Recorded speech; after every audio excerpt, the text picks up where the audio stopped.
நமசிவாய வாழ்க, நதன்தாள் வாழ்க, இமைப்பொழுதும் எண்ணெஞ்சில் நீங்காதான் தாழ்வாழ்க.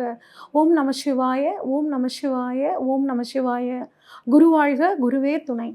அனைவருக்கும் வணக்கம். நான் உங்கள் சங்கீதா ராம்குமார். சனிப்பெயர்ச்சி பலன்கள் 2025 எப்படி இருக்குன்னு சொல்லி பார்ப்போங்க. இந்த 2025வது வருஷம் பார்த்திங்கன்னா ரொம்பவே முக்கியமான வருஷங்க நம்மளோட ஜோதிட ரீதியாக. ஏன் அப்படின்னா 3 முக்கிய கிரக பயிற்சிகள் இந்த வருஷத்தில் இருக்குது. குறிப்பாக சனி பயிற்சி, ராகு கேது பயிற்சி, குரு பயிற்சி அப்படிங்கிற ஒரு 3 பயிற்சிகள் இந்த 2025 இருக்குங்க. மற்ற கிரகங்களை விட சனி பயிற்சி அப்படிங்கிறது ரொம்பவே முக்கியத்துவம் வாய்ந்தது. ஏன் அப்படின்னாங்க, சனி மெதுவாக நகரக்கூடிய கிரகம். 2.5 வருட காலத்திற்கு ஒரு முறை நகரக்கூடிய ஒரு அமைப்பு தான் சனி பகவானோடதுங்க. அதனால் சனி பயிற்சியானது மிகவும் நமது வாழ்க்கையில் ஒரு தாக்கத்தை ஏற்படுத்த போகுதுங்க. இது என்னைக்கு சனிப்பெயர்ச்சி ஆகுது அப்படின்னு சொல்லி பார்த்தோம்னா, சனிப்பெயர்ச்சி 29/3/2025 மார்ச் மாதம் 29ஆம் தேதி சனிக்கிழமையில் பயிற்சி ஆகிறாருங்க. எங்கேருந்து எங்கே பயிற்சி ஆகிறார் அப்படின்னு பார்த்தோம்னா, பூரட்டாதி 3ஆம் பாதத்திலிருந்து பூரட்டாதி 4ஆம் பாதத்துக்கு போகிறாருங்க. பூரட்டாதி 3ஆம் பாதம் கும்பராசிலையும், பூரட்டாதி 4ஆம் பாதமும் மீன ராசியில் இருக்குது. அப்போ கும்பராசியிலிருந்து சனி பகவான் மீன ராசிக்கு போக போகிறாருங்க. மீன ராசி அப்படிங்கிறது குருவோட வீடுங்க. அதனால் குருவோட வீட்டில் சுபர், குருங்கிறவர் முழு சுபரான வீட்டில் சனி போகிறது ஒரு அற்புதமான விஷயந்தாங்க. அது மட்டும் இல்லாமல் காலப்புருஷனுக்கு 11ஆம் இடமான கும்பத்திலிருந்து 12ஆம் இடமான மீனத்துக்கு போகிறாருங்க. அப்போ விரயஸ்தானம், மோட்சஸ்தானம் அப்படின்னு சொல்லக்கூடிய இடத்துக்கு போகிறனால பொதுவாகவே இந்த 2.5 வருட காலம் மக்கள் ஒரு ஆன்மீகத்தை நோக்கின ஒரு பயணத்தை மேற்கொள்வாங்க. எல்லாத்துக்குமே ஒரு ஆன்மீகம், தர்மம், நியாயம் அப்படிங்கிறமான விஷயங்களை இந்த 2.5 வருட காலம் கடைப்பிடிக்க ஆரம்பிப்பாங்க. இந்த சனி பார்த்திங்கன்னா இந்த 2.5 வருஷத்தில் 2 முறை வக்ரமாகிறாருங்க. முதல் முறையாக ஜூலை மாதம் 2025ஆம் தேதியிலிருந்து நவம்பர் மாதம் 2025ஆம் தேதி வரைக்கும் சனி வக்ரமாகிறாருங்க. அடுத்து 2026 ஜூலையிலிருந்து 2026 டிசம்பர் வரைக்கும் வக்ரமாகிறார். அப்போ இந்த மாதிரி 2 முறை இந்த 2.5 வருட காலங்களில் சனி பகவான் வக்ரமாகி பலன்களை தரப்போகிறாருங்க. சரிங்க, சனி அப்படின்னாவே ஒவ்வொருத்தருக்கும் மனசுக்குள்ளே ஒரு இனம் புரியாத பயம் இருக்கும். பயப்படவே தேவையில்லைங்க. உங்கள் ஜாதகத்தில் சனி பகவான் எப்படி இருக்கார், ஜாதகத்தில் சனி நல்லபடியாக இருக்காரா, சனியோட நட்சத்திரத்தில் பிறந்திருக்கீங்களா, சனியோட அமைப்பை பொறுத்து உங்களுக்கு இந்த பலன் உங்களுக்கு பலன் கொடுக்குங்க இந்த சனி பயிற்சி பலன்கள். இப்போ ஒவ்வொரு ராசிக்கும் எப்படி இருக்குது இந்த சனிப்பெயர்ச்சி பலன் மட்டும் பார்க்கலாங்க. கடகராசிக்காரங்களுக்கான இந்த சனிப்பெயர்ச்சி பலன்கள் எப்படி இருக்குன்னு சொல்லி பார்த்தோங்க. கடகராசியை பொறுத்த வரைக்கும் கடகராசிக்காரங்க சந்திரன் அதிபதியாக வரனால ஒரு தாய்மை உள்ளம் இவங்ககிட்ட இருக்குங்க. எல்லாத்துக்குமே ஒரு அனுசரித்து போகக்கூடிய தன்மை, ரொம்ப சாஃப்டான ஒரு மென்மையான குணம், நிறைய கவிதை எழுதுகிறவங்களாம் பார்த்திங்கன்னா இந்த கடகராசிக்காரங்களாக இருப்பாங்க. ஒரு மூட் ஸ்விங் பார்த்திங்கன்னா எப்பயுமே இவங்ககிட்ட இருந்துக்கிட்டே இருக்குங்க. இவ்வளோ சிறப்பான இந்த கடகராசிக்காரங்க பார்த்திங்கன்னா கடந்த 2.5 வருஷ காலமாக ஏகப்பட்ட பிரச்சனைங்க, சொல்லவே முடியாது. பண்ணாத தப்புக்கு பிரச்சனை, அது இல்லாமல் பார்த்திங்கன்னா நோய், கடன், வம்பு, வழக்கு, தேவையில்லாத அசிங்கம், அவமானம், இந்த மாதிரி என்னென்ன பிரச்சனை இந்த உலகத்தில் இருக்கோ அத்தனை பிரச்சனையும் நான் அனுபவிச்சிட்டேங்க அப்படின்னு சொல்லக்கூடியவங்க 99% இந்த கடகராசிக்காரங்களாக இருக்காங்க. அத்தனை பிரச்சனைக்கும் இப்போ இந்த வருடம் இந்த சனிப்பெயர்ச்சி உங்களுக்கு ஒரு முடிவு தரப்போகுதுங்க. உங்களோட உழைப்புக்கு தகுந்த மரியாதை, உங்கள் குணத்துக்கு தகுந்த ஒரு நல்ல பலன் எல்லாமே இப்போ கிடைக்க போகுது. கடகராசிக்காரங்களை பொறுத்த வரைக்கும் இது ஒரு பொற்காலம் அப்படின்னு சொல்லக்கூடிய ஒரு அற்புதமான அமைப்புங்க. பாக்கியத்துக்கு சனி பகவான் வர்றார். சனி பகவான் இருக்கிற இடத்துக்கு நன்மை செய்வார். அப்படிங்கும்போது பாக்கிய சனி அனைத்து விதமான பாக்கியங்களையும் உங்களுக்கு கொடுக்குங்க. அதில் எந்த விதமான மாற்றமும் கிடையாது. உங்களுக்கு பேர் புகழ் கிடைக்கும். உங்களோட உத்தியோகத்தில் இருந்து வந்த பிரச்சனைகள் உங்களுக்கு நீங்கும். நீங்கள் தப்பே பண்ணியிருக்க மாட்டீங்க, ஆனால் நீங்கள் அந்த தப்பு பண்ணாதான் ஒரு உருவகப்படுத்தப்பட்டு உங்கள் மேலதிகாரிகள் உங்களை கூப்பிட்டு சண்டை போட்டு இந்த மாதிரி சங்கடமான சூழ்நிலைகள் எல்லாம் இப்போ மாறப்போகுதுங்க. யார் யாரெல்லாம் உங்களுக்கு பின்னாடி இருந்து முதுகுக்கு பின்னாடி குத்துனாங்களோ அவங்க எல்லாம் இப்போ வந்து வெளிச்சம் போட்டு காட்டி இவங்களாம் நமக்கு வேணாம், இவங்களாம் கெட்டவங்க அப்படின்னு சொல்லி நீங்கள் ஒதுக்கி வைக்கக்கூடிய சூழல். உங்களை சுற்றி இவ்வளோ நாள் கெட்டவங்களாக இருந்திருப்பாங்க, இப்போ அவங்கெல்லாம் தானாக விலகி போயிட்டு உங்களுக்கு நல்லது பண்ணக்கூடியவங்க உங்களோட சேர்ந்து வரக்கூடிய ஒரு காலமாக இந்த காலம் வந்து இந்த 2.5 வருட காலம் இருக்க போகுதுங்க.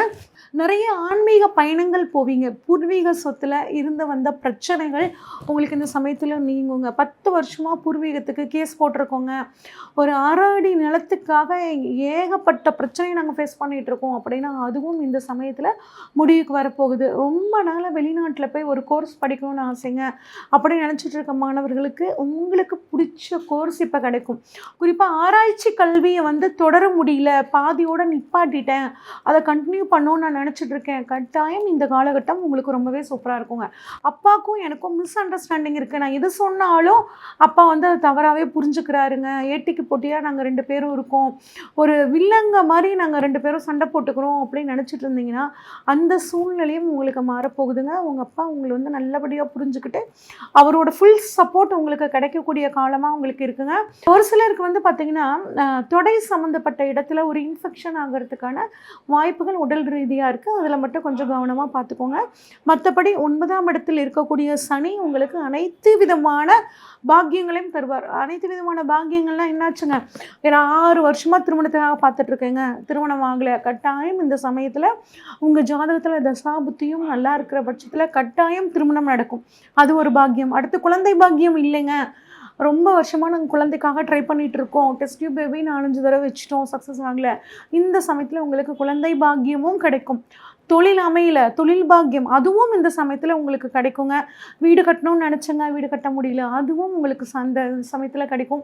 பாதியோடு வீடு கட்டி நிற்கிதுங்க, ஒன்றும் பணம் இருந்தால் ஆள் கிடைக்க மாட்டேங்கிறாங்க, ஆள் இருந்தால் பணம் கையில் இருக்க மாட்டேங்குது, ரொம்ப கஷ்டமாக இருக்குங்க, ஒரு விசேஷத்துக்கு கூட போக முடியல, ஏன் என்னாச்சு வீடு பாதியிலேயே நிற்குதுன்னு எல்லாம் கேட்டு கவலைப்பட்டுட்டு இருந்தீங்கன்னா இந்த சமயத்தில் அந்த வீட்டை கட்டி முடிக்கக்கூடிய ஒரு அற்புதமான காலகட்டம் இந்த பாக்கியத்தில் இருக்க சனி பகவான் உங்களுக்கு வந்து கொடுப்பாருங்க.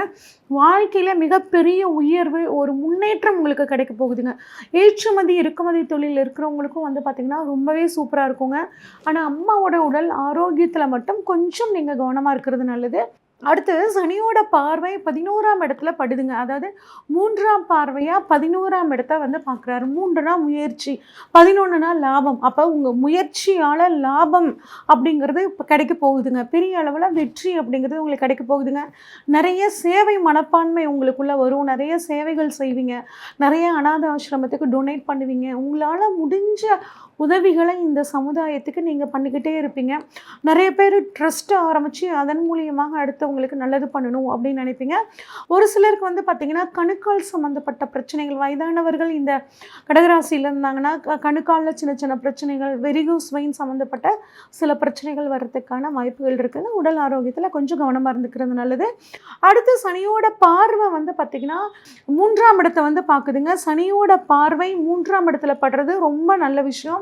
நீங்கள் பண்ணக்கூடிய முயற்சிகளில் சிறு தொய்வுகள் ஏற்பட்டாலும் அது வெற்றியாக ஜெயஸ்தானமாக வந்து உங்களுக்கு மாறப்போகுதுங்க. அலைச்சல் அதிகமாக தான் இருக்கும். 3ஆம் இடத்துல சனி பார்க்கும்போது ஒரு தடவைக்கு நம்ம 2 தடவை முயற்சி பண்ணுற மாதிரி இருக்கும், ஆனால் அதில் ஒரு சக்ஸஸ் அப்படிங்கிறது ரொம்பவே கிடைக்குங்க. அதுவும் மீடியாவில் இருக்கிறவங்களுக்கெல்லாம் ரொம்பவே நல்லா இருக்குங்க. நம்ம நேரங்காலம் பார்க்காம நான் 15 மணி நேரம் ஒர்க் பண்ணுறேன், 16 மணி நேரம் ஒர்க் பண்ணுறேன், இந்த மாதிரி பிஸி ஷெடியூலாக கொஞ்சம் டயர்டாக தான் இருப்பீங்க, ஆனால் அதுக்கான ஒரு நல்ல அங்கீகாரம் உங்களுக்கு வந்து கிடைக்க போகுதுங்க. உங்களோட இளைய சகோதரர் சகோதரிகள் இருந்தாங்கன்னா அவங்கக்கிட்ட கொஞ்சம் விட்டு கொடுத்து போங்க. அவங்க வந்து பார்த்திங்கன்னா அவங்கக்கிட்ட உட்கார வச்சு மனம் விட்டு பேசுங்க. குறிப்பாக அவங்க பருவ வயதில் இந்த கடகராசிக்காரங்களோட சகோதர சகோதரிகள் இருந்தாங்கன்னா அவங்கள உட்கார வச்சு எப்படி இருக்க, என்ன பண்ணிகிட்ருக்க, என்ன படிச்சுட்ருக்க, உனக்கு எதாவது ஹெல்ப் வேணுமா, நான் இருக்கேன் அப்படிங்கிற மாதிரி ஒரு மாரல் சப்போர்ட் அவங்களுக்கு கொடுங்க. ஏன்னா இந்த சமயத்தில் அவங்களுக்கு சின்ன சின்ன குழப்பங்கள் இருக்கும். ஒரு தகப்பன் தாய் ஸ்தானத்திலிருந்து அவங்களுக்கு நீங்கள் கைட் பண்ணுறது ரொம்பவே நல்லது. அடுத்து வந்து பார்த்தீங்கன்னா உங்களுக்கு 6ஆம் இடத்தை வந்து சனி பகவான் பார்க்குறாருங்க. 6ஆம் இடம் உத்தியோகஸ்தானம். உத்தியோகஸ்தானத்தில் சனி பார்க்குறனால உத்தியோகத்தில் இருந்து வந்த சிக்கல்கள் நீங்குங்க. நிறைய வந்து ஒர்க் கிடைக்கும். அதன் மூலியமாக நல்ல பேர் கிடைக்கும். பண வரவும் உங்களுக்கு நல்லா இருக்குங்க. ஒரு சிலருக்கு வந்து பார்த்திங்கன்னா அடிவயிறு, ஜீரண கோளாறு, இரைப்பை சம்மந்தப்பட்ட சில பிரச்சனைகள் வர்றதுக்கான வாய்ப்புகள் இருக்குது. உணவை தேர்ந்தெடுத்து சாப்பிட்டுக்கிறது ரொம்பவே நல்லதுங்க. வேலை மாற்றம், இடமாற்றம் தானாகவே கிடைக்கும். ஏன்னா 9ஆம் இடத்துலேருந்து 6ஆம் இடத்தை பார்க்குறாரு. 9ஆம் இடம்ங்கிறது மாற்றம், 6ஆம் இடம்னா உத்தியோகம். நீண்ட நாளாக நான் ஒரு டிரான்ஸ்ஃபருக்காக காத்துட்ருக்கேன். கட்டாயம் டிரான்ஸ்ஃபர் கிடைக்கிறதுக்கான ஒரு அற்புதமான காலகட்டமாக இந்த காலகட்டம் இருக்க போகுதுங்க. அது மட்டும் இல்லாமல் உத்தியோக ரீதியாக நிறைய பயணங்கள் போவீங்க. அதன் மூலியமாக ஒரு நல்ல யோகம். ஒரு லோன் கிடைச்சா நான் வீடு கட்டி முடிச்சிருவேங்க, லோன் அப்ளை பண்ணேன் கிடைக்கவே இல்லை, இந்த சமயத்தில் அது கிடைக்கிறதுக்கான வாய்ப்புகள் நல்லா இருக்குது. 10 வருஷமாக 15 வருஷமாக ஒரு கேஸ் நடந்துட்டுருக்குங்க, அது எனக்கு சாதகமாக முடியுமா? கட்டாயம் இந்த சமயத்தில் சாதகமாக முடியுங்க. ஆனால் புதுசாக எந்த கோர்ட்டு கேஸ், வம்பு வழக்குன்னு போகாமல் இருக்கிறது ரொம்பவே நல்லதுங்க. உடல் ஆரோக்கியம் நல்லா இருக்கணும் அப்படின்னா ஒரு வாக்கிங், ஜாகிங் அந்த மாதிரி ஒரு டெய்லியும் ஒரு 40 மினிட்ஸ் நீங்கள் வந்து ஒரு எக்ஸசைஸ் பண்ணிக்கிறது ரொம்பவே நல்லதுங்க. குரு வந்து பார்த்திங்கன்னா உங்களுக்கு 12ஆம் இடமான சுப விரயஸ்தானத்திலிருந்து 4ஆம் இடம், 6ஆம் இடம், 8ஆம் இடத்தை பார்க்குறாருங்க. இதன் மூலியமாகவும் நீங்கள் சொத்துக்கள், வண்டி வாகனங்கள் வாங்கக்கூடிய அமைப்பு. ஒரு கார் கொடுத்துட்டு புது கார் வாங்கலாமா, அதுக்கும் நல்லா இருக்குங்க. திடீர் அதிர்ஷ்டத்தை வந்து எட்ட பார்க்குற குரு வந்து உங்களுக்கு கொடுக்க போகிறாருங்க.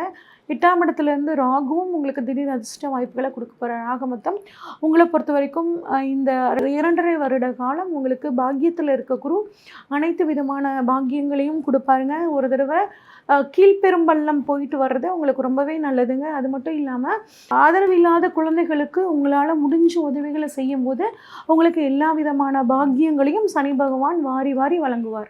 இது வரைக்கும் நம்ம பார்த்ததெல்லாம் பொதுவான பலன்கள் தாங்க. சனி பகவான் உங்கள் ஜாதகத்தில் எங்கே இருக்காரு, ஆட்சியாக இருக்காரா, உச்சமாக இருக்காரா, நீசமாக இருக்காரா, புஷ்கர நவாம்ச நட்சத்திரத்தில் இருக்காரா, அது மட்டும் இல்லாமல் உங்களுக்கு சனி தசை நடக்குதா, இந்த மாதிரி முழுமையாக பார்த்து பலன் எடுக்கும்போது உங்களுக்கு ரொம்ப சூப்பராக இருக்குங்க. அது மட்டும் இல்லாமல் இந்த வருடத்தில் கிரக பயிற்சிகள் நிறைய இருக்குது. ராகுகேது பயிற்சி, குரு பயிற்சி, இந்த மாதிரி இருக்குது.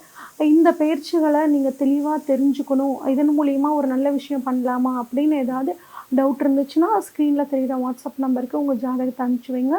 ஃபுல்லாக அனலைஸ் பண்ணிவிட்டு உங்களுக்கான ப்ரிடிக்ஷன்ஸை சொல்கிறேங்க. நன்றி, வணக்கம்.